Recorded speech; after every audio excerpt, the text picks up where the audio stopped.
The president has since the start of his helm been a staunch advocate for the welfare of the environment. That's why it comes as no surprise that he is also supportive of the idea of the country hosting the Loss and Damage Fund to signify the Philippines' commitment to inclusivity for nations most affected by climate change. Alan Francisco has more.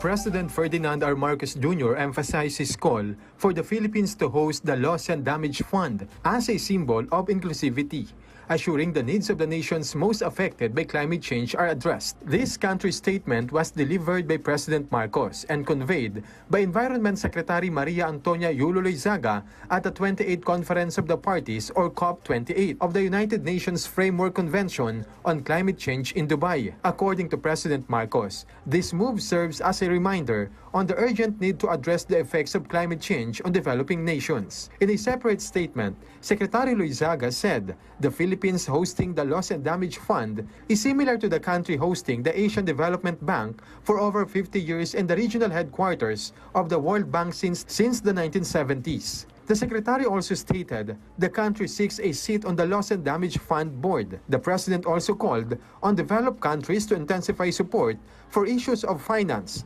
technology transfer, and capacity building in developing countries.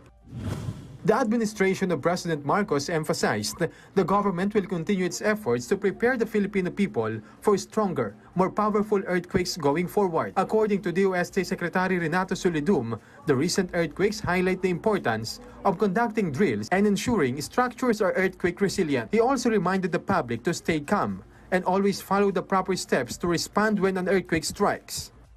The Philippines and the World Economic Forum signed an agreement on blue carbon ecosystems and addressing plastic pollution on the sidelines of the 28th Conference of the Parties to the United Nations Framework Convention on Climate Change in Dubai. The agreement was signed by Environment Secretary Maria Antonia Yulo Loizaga, representing the Philippine government, and Neo Jim Y, Managing Director of the Web Center for Nature and Climate. Alan Francisco for The Nation.